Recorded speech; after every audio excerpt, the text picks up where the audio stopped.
What is going on, guys? Welcome back to another episode of Paul Talks Patriots. I am really excited for this episode. I did a lot of watching film, watched some people that could very well benefit the Patriots, and I'm excited to say today I will be doing a mock draft. Yes, everyone's favorite thing to do right around this time of the year as far as the NFL goes.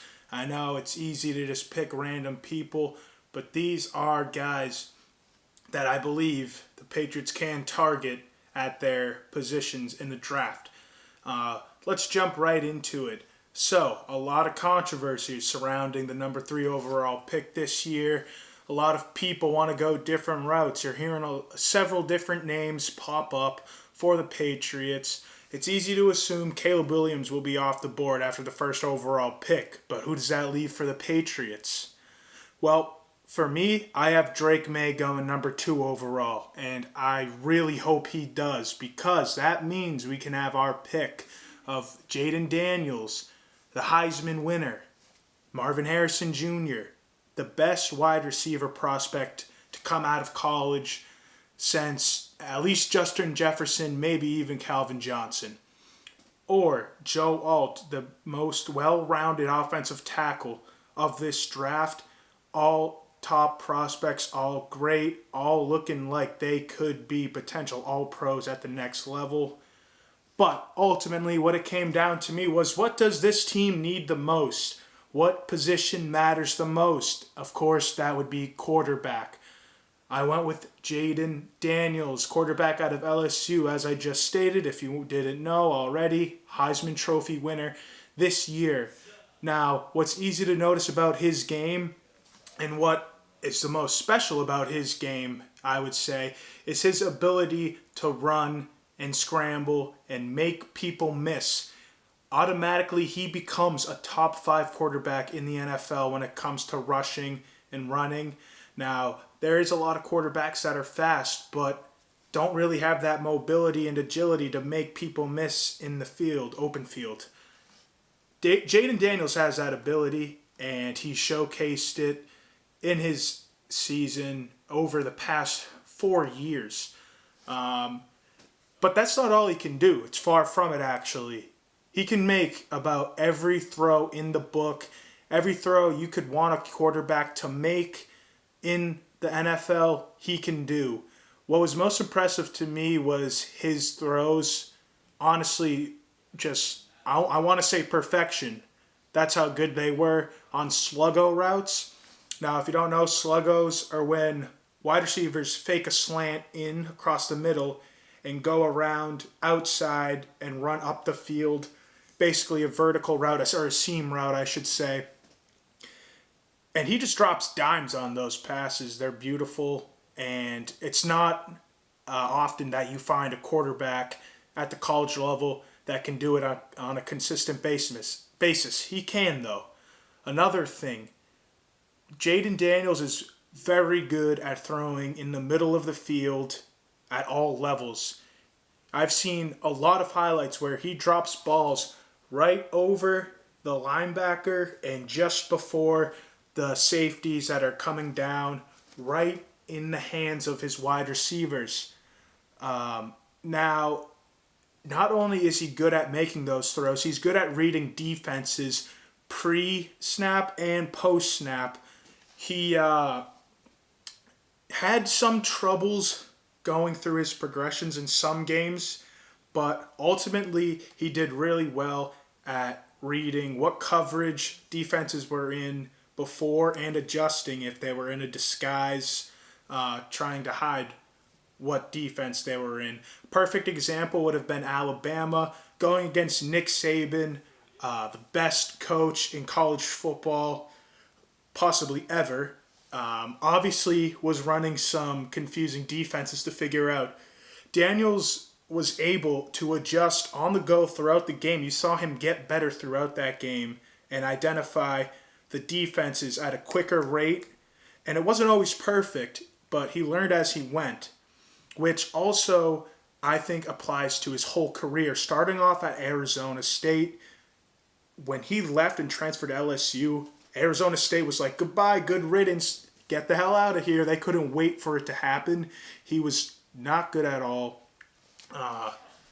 He went to LSU and he progressed over his 2 years there, obviously leading to the Heisman Trophy this year. After last year, he was projected as a day 3 pick. Now he's projected possibly 3rd overall. So it just goes to show another thing that I love about Jaden Daniels is his ability to develop. And it seems like he really takes coaching well if he's able to do that. His progression from his first year at Arizona to this past year, his Heisman year, is just immense ability to grow as a player, which I also love. On top of that, you see a lot of these quarterbacks that scramble have this urge to rely on that and not stay in the pocket. Well, that's not the case with Jaden. He loves to stay in the pocket and throw from the pocket, go through his progressions, and not just always rely and fall back on his scrambling ability. He rarely throws forces a throw, I should say. Doesn't like to play hero ball like Drake May, I've noticed, who does it a lot. That's one thing I like a lot more with Jaden than I do with Drake. But there are some cons. One, he doesn't have elite arm strength. Honestly, I would compare it to Mac Jones' arm strength. Yeah, he can get the ball 50 yards downfield, but it's not going to be on a rope. It's going to have some air under it. So he uses his strengths well to compensate for his weaknesses. He's still able to throw at all levels of the field accurately. It's just never going to be a tight rope throw. He's going to have to get some air under it. On top of that, like I said, he doesn't like to resort to scrambling all the time, but when he does, he has a tendency to drop his head and be concerned about who's in front of him rather than his receivers downfield, which is a huge thing in the NFL, is keeping your head downfield looking for those people to throw to. Unfortunately, he doesn't do that all the time, but that is something he can work on. Part of me thinks it's because he knows he's a little scrawnier, and he doesn't want to get hit hard out of nowhere while he's trying to look for receivers, which plays into another thing that is a con of his game. Is the guy is 6'3" and 195 when he's soaking wet. So he definitely needs to throw on some weight, at least 10 pounds, maybe 15 ideally. Regardless, he did take some heavy hits, which he needs to learn how to just slide at his size especially. But if he could pack on about 10 pounds of muscle, he would be perfectly fine. I don't see it as too big of a problem. You know how the NFL is with their nutrition programs. I think he could do that in one off season. Another thing is he was playing with a great group of wide receivers in college. He was playing with Malik Neighbors, projected to go top 10, and then Brian Thomas Jr., who's also projected to go in the first round. So he was dealing with great weapons, and you don't know how much that plays into his success, but you watch the film, the throws are there, the accuracy is there, it's impressive. Another thing is he's 23, but he will be able to play right away. He's not a guy that's going to have to sit as a backup for a year and develop. His ability to scramble and be accurate allows him to play right away and develop as he goes, getting reps in games.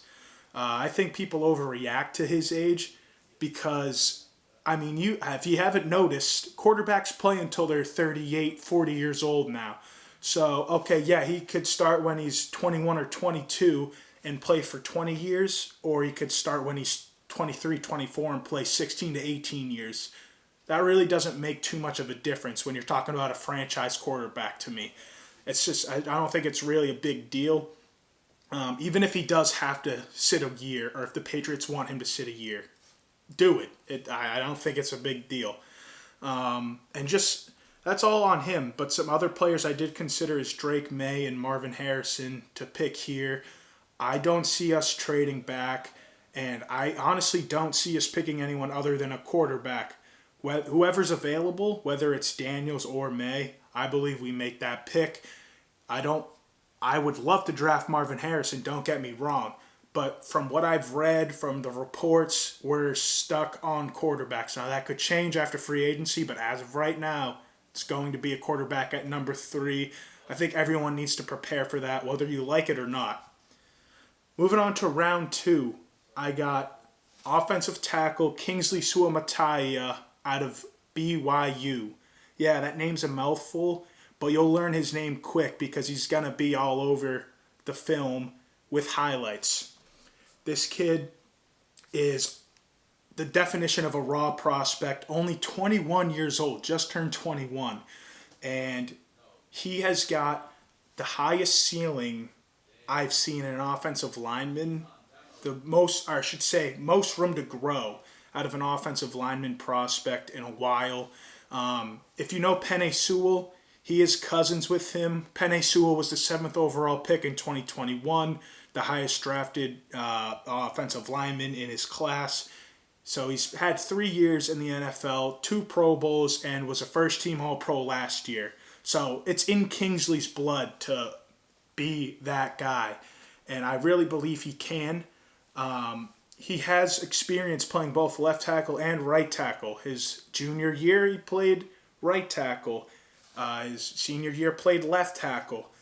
I've seen both years, and honestly, I watched the senior year film first, obviously, because it was the most recent, and I was impressed. Yeah, I saw flaws in the game, and I was impressed with that. Then I was like, okay, screw it, let's watch junior year.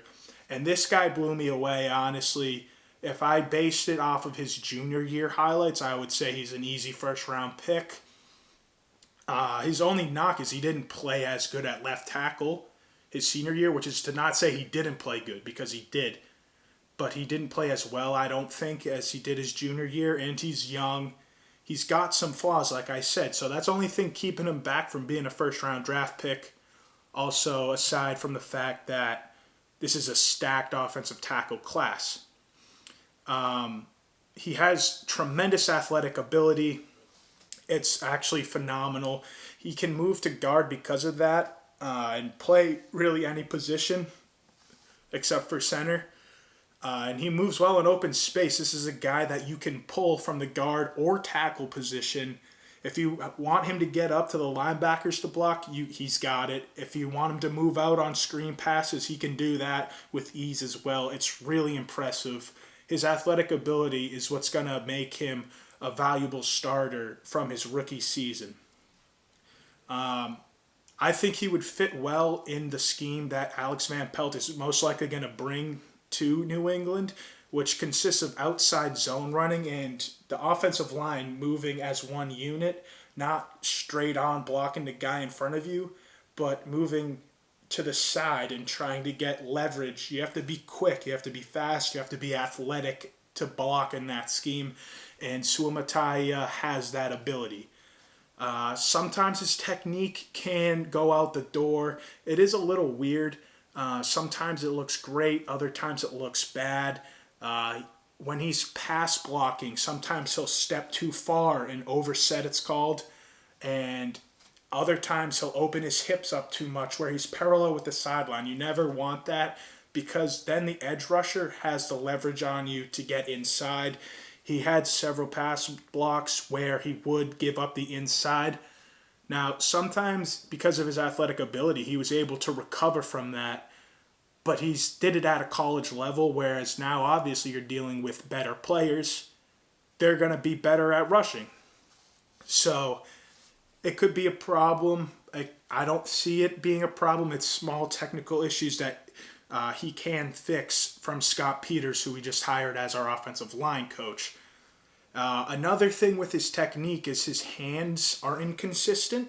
Sometimes he's really good at battling off the defender's hands and getting his hands into their chest and getting control.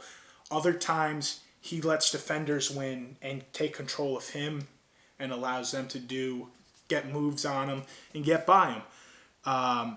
He had a lot of great moments I saw where the hand battling was working in his favor and he would gain control, but not always the case. This is so weird about his game, but sometimes he just blocks with one arm. Like if it's a run play to the outside and has the outside leverage, he'll just shove with his right arm.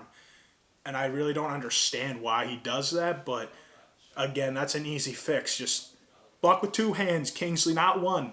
Okay, yep, ding, yep, there you go. So I don't see that as being a problem. But another thing that could be a tougher fix is he needs to work on his balance, keeping his shoulders over his feet and his knees when he's pass blocking. He sometimes loses, he leans forward. That's an easy rip move for the defender right by him to the quarterback. That could be an issue early on, but something he can fix. Again, his athletic ability allows for him to make these mistakes and recover for them at a high rate and still make a great block. It's pretty impressive stuff. As I said earlier, I can see him playing guard and possibly starting out at guard because it's a more confined space where he's not worrying about all this oversetting with kick steps on pass blocks. It's just in a small space, and he's quick. So I think he could start off at guard and be a great guard. He's kind of like a Mike Onwenu, like in the same situation. He has the ability to play four positions, and he'll be very valuable to hopefully us if we draft him, but to whoever does get him will be very valuable of a player. Other players I considered here, wide receiver out of UGA, Lad McConkey, offensive tackle Patrick Paul, who was going to us in a lot of mock drafts, but I just don't really think that guy fits the mold of the offense we're about to be running next year with Van Pelt. He is a beast. He's like 6'8", 360. I just don't see him fitting into our scheme as well as Kingsley Suamataia. Another guy, wide receiver A.D. Mitchell out of Texas, who just blew everyone away at the combine. He ran an absurd 40-yard time, and now is probably going in the first round. When I was scouting, he was projected to go early mid-second round. So either way, guy didn't really impress me too much. He's more of just like a deep threat, like jump ball guy, but not much more than that, to me at least. And then Jordan Morgan, another offensive tackle out of Arizona, whose name was also getting associated with the Patriots a lot. Again, I just don't see him fitting into our scheme, and I don't see him being successful at the next level. The guy just didn't really do much to intrigue me in his play, but he has his name has been getting drawn alongside the Patriots in round 2. If we draft him, I'm going to be pretty mad, not going to lie. Anyways, moving on to round 3. Now, there was 3 positions I was looking at in the first 3 rounds, and that's quarterback, offensive tackle, and wide receiver.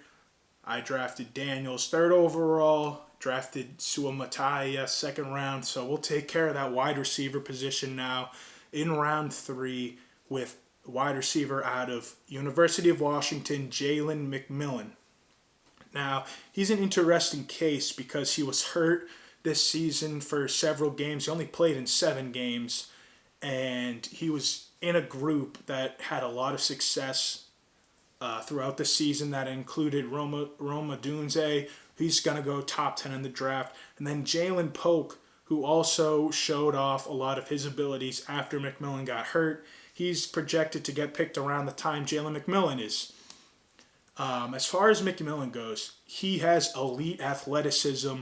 It's very evident on film. You can see him flying all over the field. It's pretty amazing.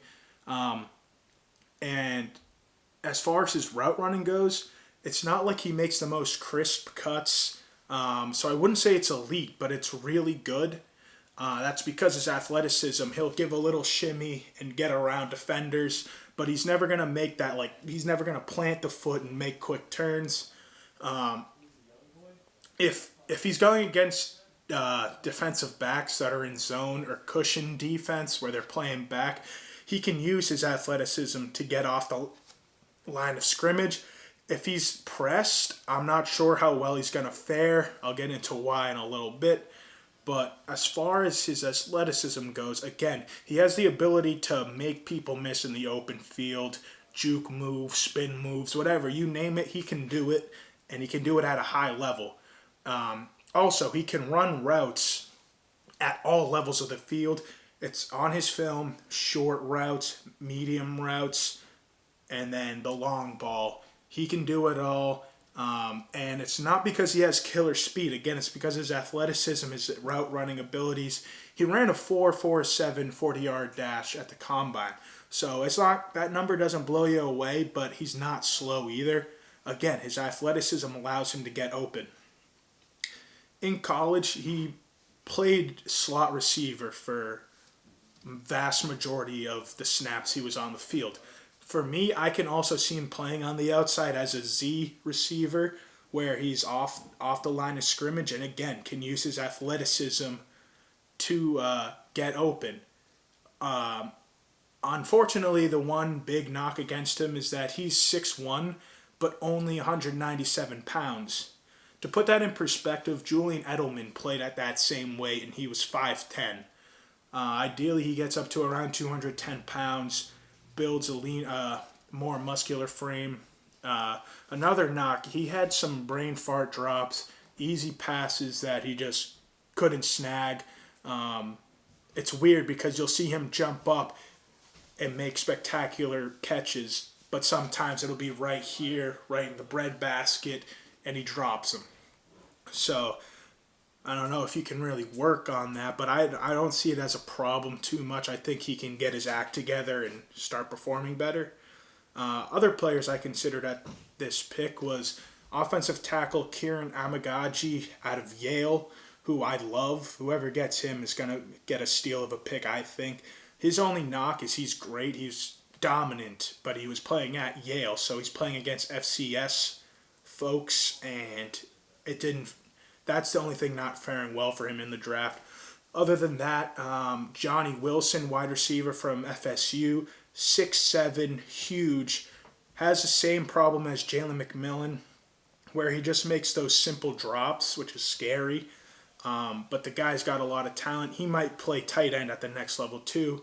And then another guy I just mentioned that played with Jalen McMillan, I was also considering wide receiver Jalen Polk out of Washington, obviously.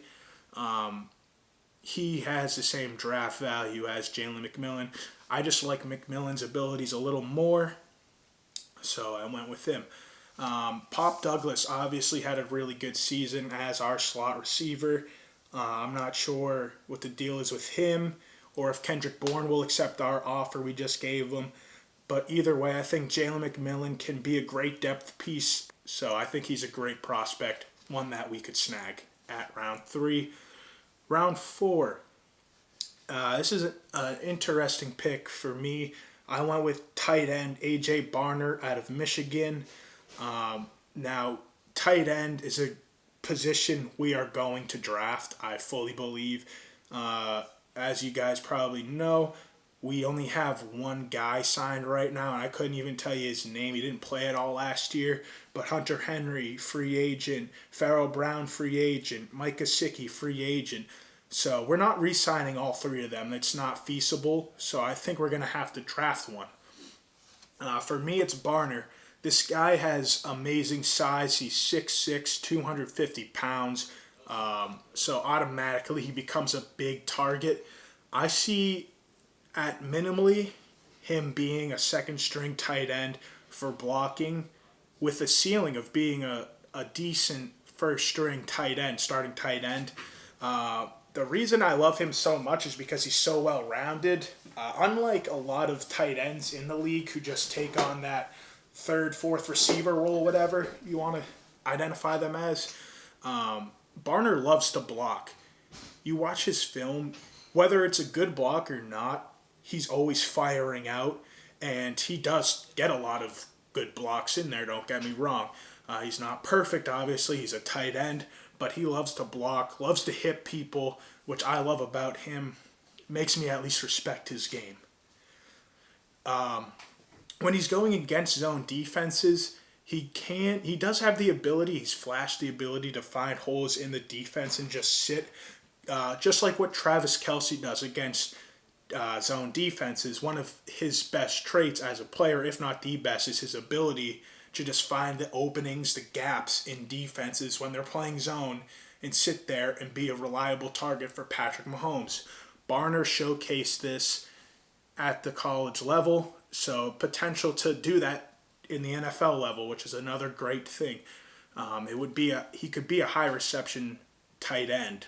On top of that, he is obviously bigger. Like I said, 6'6", 250.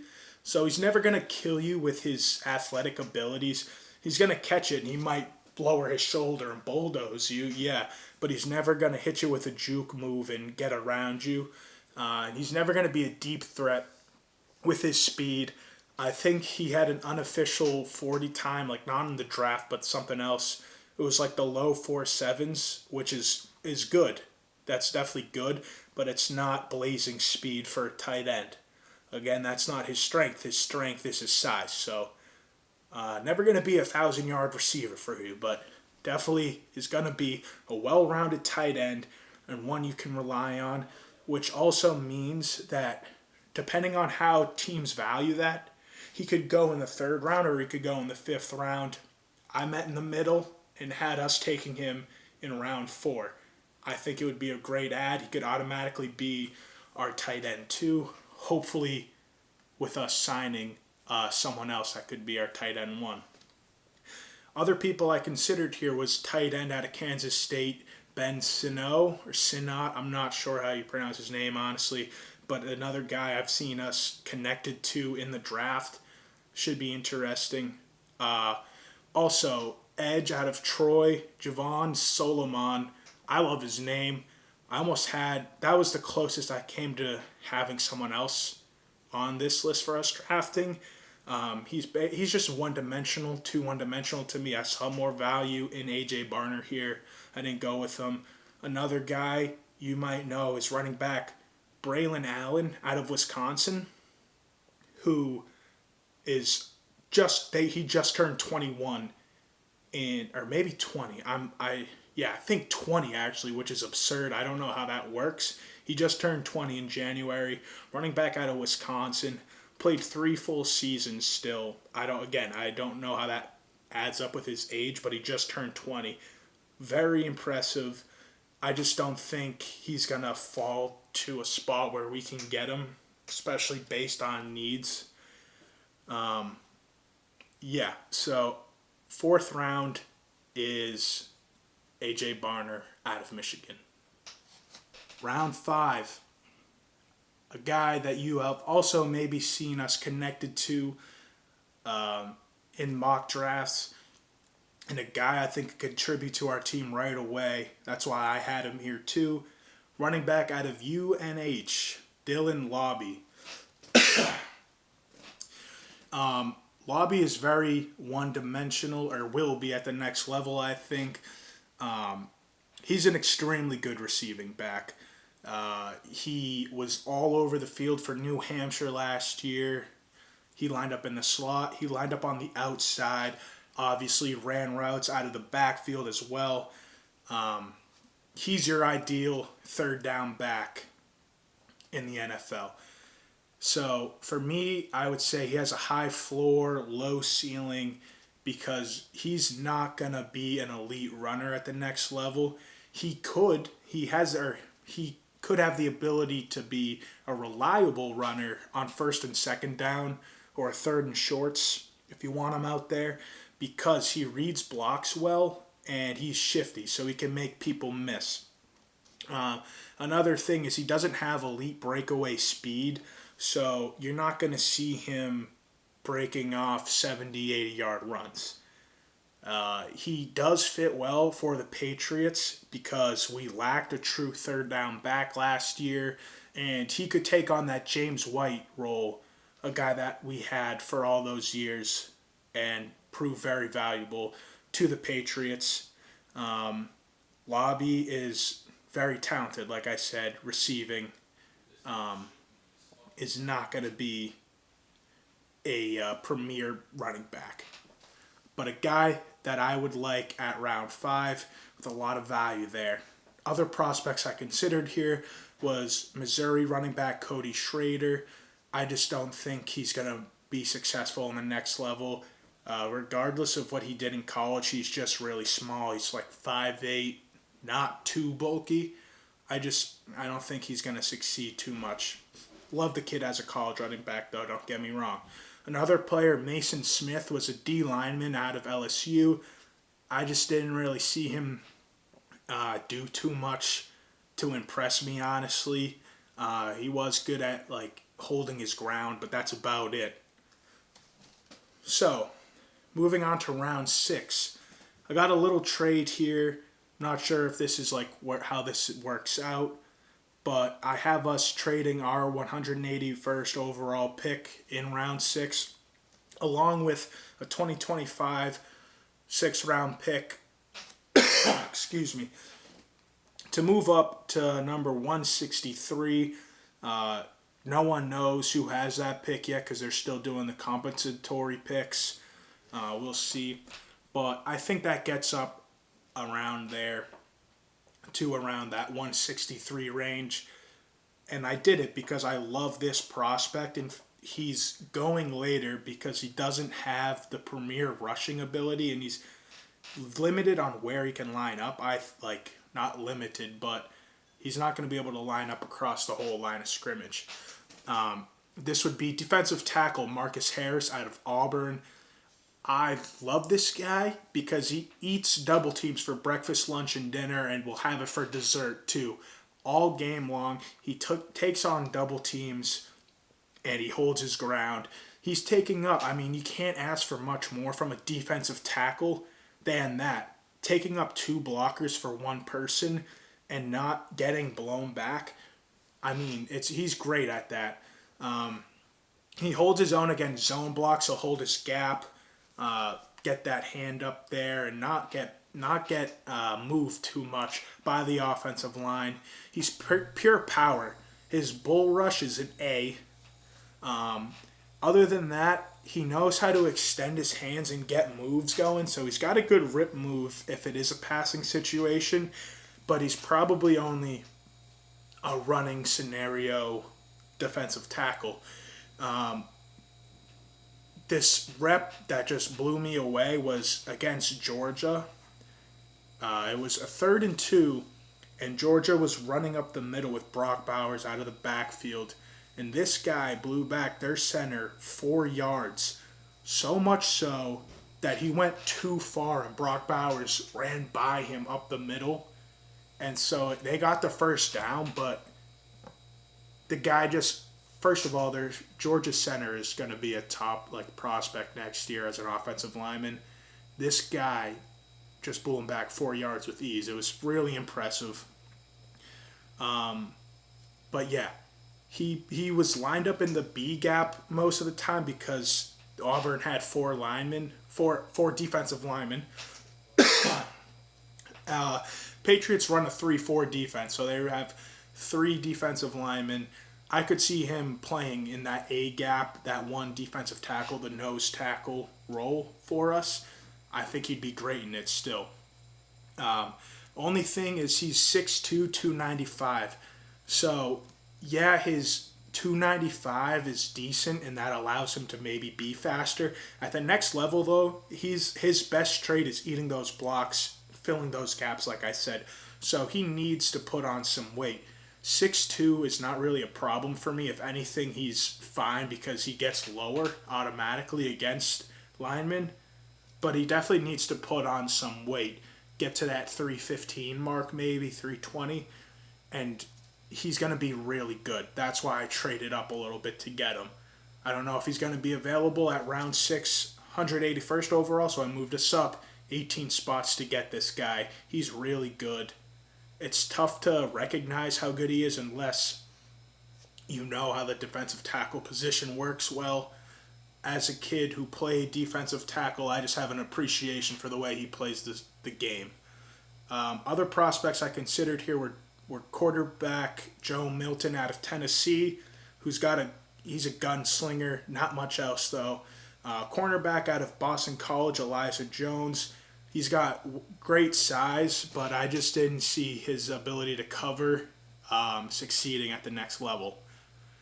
A guy who I did see who has the potential to succeed at the next level with his coverage abilities is cornerback Ryan Cooper Jr. out of Oregon State, who I have us taking with our 228th overall pick. in the 7th round. He's super physical. That's his best trait about him. He loves contact. In a league where you don't see a lot of cornerbacks tackling and being physical, this guy's all about it. He's going to be that next guy to give Tua a concussion if he comes to the Patriots. Sorry, is that too early, too far? Sorry. Also, he tackles really well. I did see a couple of times where he over pursued a player with the ball because he just wants to like lay the hammer, but there were also more reps I saw of him with good form tackling and just driving the defender offensive player back. So he's really good at just being physical, which is honestly a big thing. It sounds like everyone should be. That's not the case. This guy loves to hit as a cornerback. He's really good in a zone scheme. As far as man coverage goes, he's on and off with it, inconsistent. So I don't know how well he'll fare with man coverage at the next level. As far as zone goes, he knows his role. He seems to have a good IQ when it comes to zone defenses. So I think he could be a great zone coverage corner. He's oftentimes playing cushion coverage when he's in man because he doesn't have killer speed, so it helps him make up for that. He's not going to press a wide receiver at the line of scrimmage, but he can be very good in a zone coverage scheme. Another thing about him, he doesn't have the most flexible hips. They're a little stiffer defensive back, but he uses good technique to make up for it.